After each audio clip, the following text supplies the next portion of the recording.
2004, the House GOP is looking for the public's help in crafting a 2010 version of the Contract with America. California Congressman Kevin McCarthy is one of the architects of AmericaSpeakingOut.com, which is being launched today.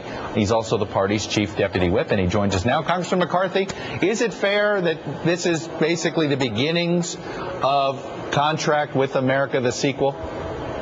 Well, this is about solving the problems today. And Chuck, you found technology has changed every part of our life, from how we pay our bills to how I even buy movie tickets. But it has not fundamentally changed how we interact with Congress. This is a revolutionary tool.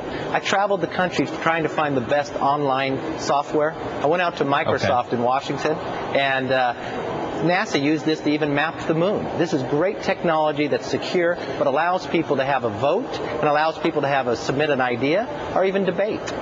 And so, give an example of something you say that this technology, what is a way you want to see technology change the way, I've always wondered, I'll be honest, why can't members of Congress, if they can vote electronically, why can't they vote from their district office, say, like your district office in California?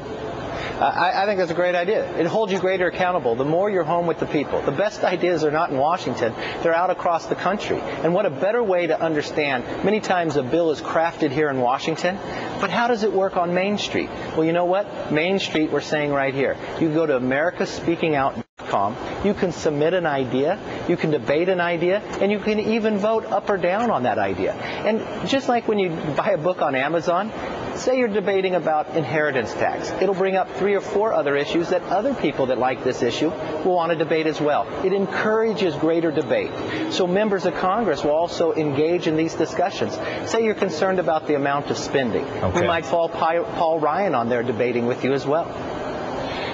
One of the things that we saw Democrats in 2006, we saw Republicans in 1994. There's a lot of promises made at the beginning of a Congress when a new party takes over, and yet the criticism becomes then, okay, what's the second act? What is it that the Republicans, when you look back, and I know you've spent a lot of time sort of seeing what was the upside of 94 and then where did it start to fall apart? Where do you believe it fell apart for Republicans post-Contract with America? They had these 10 ideas. They got votes on them all. Some of them passed. Some of them didn't. But what went wrong for Republicans post-94? I think the amount of spending lost the part of accountability. And fundamentally what you have to do is, as well, I think Washington has to restructure themselves. You just can't change committee chairs and think the outcome will be a lot What does that mean when you say restructuring? I've heard this about Congress needs to, restructure the way a business might restructure, but what does that mean in practice? Well, the first thing I would do, I'd lay out how much money we're going to spend that year and then go to the committees. Not have the committees decide how much they want to spend, then just come in and go borrow that. Start with how much, just like I do at my own kitchen table. This is how much I have for the month. Now I have to prioritize. What are the top priorities to invest, and what are the items that I can invest in? Start from a basic sense. I know you're very involved in the political mechanics also over at the Congressional Committee.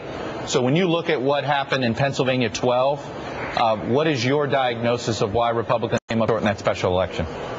Well, there's a couple different reasons. I mean, anytime you allow your opponent to pick the time and place and location of when you're going to a battle, they get an advantage. Having the special election there where Sestek also was able to go and drive people out, that was a bad turnout. 2 times as many Democrats as Republicans. So it didn't turn out as well as we thought. But you know what? Hawaii, where 70% of people just voted for. I understand the turnout, but is there anything on the messaging front you sit there and say, you know what, boy, that didn't work right or that didn't work right? Because, frankly, turnout wasn't any higher. Frankly, it was lower than we had seen, for instance, in Pennsylvania in a 2002 Democratic primary. Yeah, but we don't win unless we get Republicans and independents. Independents aren't allowed to vote in a primary, so they thought they weren't able to turn out, and we were having a general election in the middle of the primary. Now, don't mistake Pennsylvania. Remember, in 2006, we had a special election in California where the Republican won, Brian Bilbray, and we lost the majority.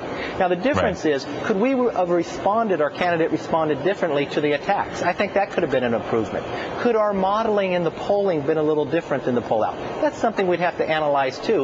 But you can't mistake what took place in Hawaii last Saturday, where a district of 70% voted for Barack Obama, and where he grew up just went Republican.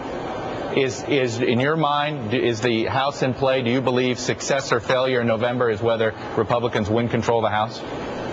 Well, I think so. Look, if I had my choice to win the White House, the Senate, or Congress next time and I could only win one, I'd pick the House because the Constitution gives the purse strings to the House. Interesting. And the amount of debt we're accumulating, I think we're at a tipping point in the next 4 years, so we have to do something about it now.